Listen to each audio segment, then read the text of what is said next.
Bienvenidos. Estamos en una entrevista con el profesor Gerardo Mesa, viendo este módulo 2. Una pregunta que tengo es, las generaciones jóvenes no han visto pues el esfuerzo que se ha hecho en firmar en estos últimos 25, 30 años los TLCs con diferentes países en el mundo, ¿no?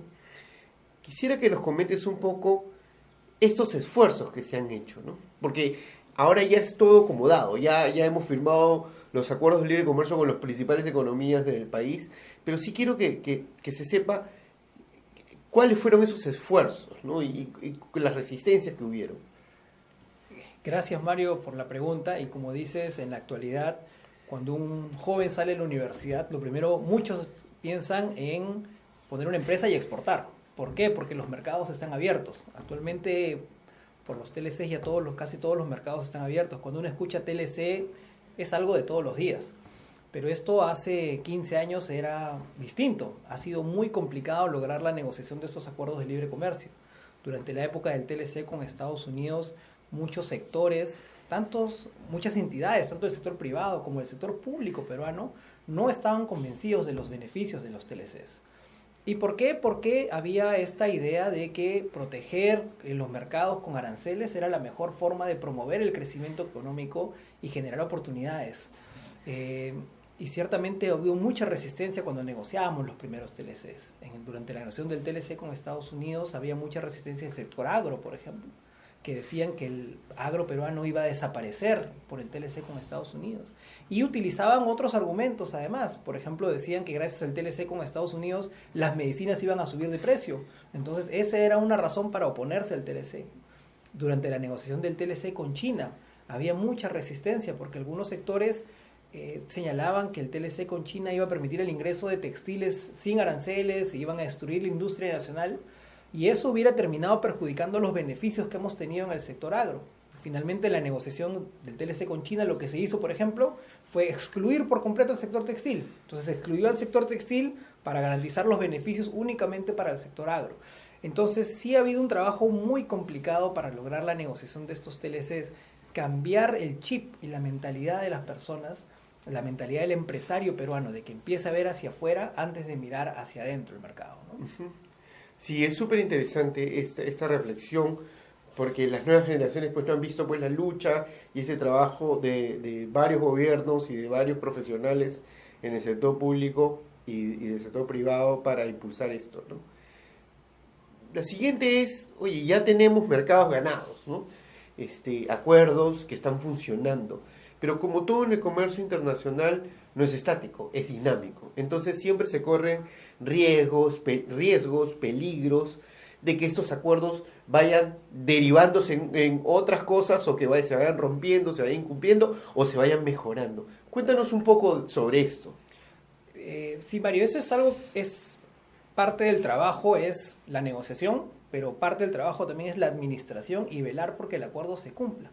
Muchas veces las cuestiones políticas pueden terminar afectando los beneficios del acuerdo comercial. Déjame darte un ejemplo, que es el caso del acuerdo TPP, que es un acuerdo entre 12 países en el cual el Perú era parte, un acuerdo que tomó 6 años ser negociado, y era un acuerdo en el cual el Perú lograba beneficios inmejorables. Lográbamos entrar al mercado como el japonés, con el que ya teníamos TLC, pero teníamos mayores oportunidades. Lográbamos ingresar al mercado americano con acumulación de origen, es decir, pudiendo encadenar insumos con otros países libres de arancel. Sin embargo, la nueva administración americana del presidente Donald Trump decidió retirarse del acuerdo, y con eso el acuerdo no pudo ponerse en vigor el acuerdo. Entonces, y eso fue una decisión política finalmente. Entonces sí hay decisiones políticas que pueden terminar por frustrar el acuerdo o afectar los compromisos. Nosotros vemos a diario, y es muy común cuando en los socios comerciales, los socios contraparte, cambian las administraciones. Muchas veces la nueva administración puede verse tentada en un ánimo de volverse más popular, de ofrecer a sus electores que va a modificar el TLC, ¿no? Y nos pueden llegar pedidos a nosotros de otros gobiernos diciéndonos queremos modificar este TLC. Entonces hay que hacer un trabajo permanente, no solo de negociación, sino también de velar por el cumplimiento de los acuerdos comerciales. Y para eso, Mario, si me permites, es muy importante que el sector privado, la empresa peruana, permanezca en constante contacto con el sector público peruano y le dé a conocer cómo se beneficia de los TLCs, pero cómo es posible aprovecharlos aún más para que el gobierno peruano, los que hacen la política pública, sepan y sean conscientes que el empresariado peruano se beneficia de los TLCs y que necesita los TLCs. Eso es muy importante para prevenir que en algún momento en el Perú también una nueva administración decida terminar con todo el avanzado en materia de TLCs y decida que los TLCs no son convenientes. Es muy importante entonces que el sector exportador también dé a conocer y utilice estos acuerdos comerciales y permanezca siempre en contacto con el sector público peruano. Te agradezco, sinceramente, estoy de acuerdo contigo, el sector privado tiene que estar en la mano del sector público y cuidar estos acuerdos comerciales. Pienso que la difusión de estos módulos, estos cursos, es importante para que tomen conciencia, ¿no? Entonces quisiera agradecerte porque se ve ya que una serie de profesionales jóvenes como tú están perfilando para mantener estos acuerdos, ¿no? Y en conjunción con el sector privado.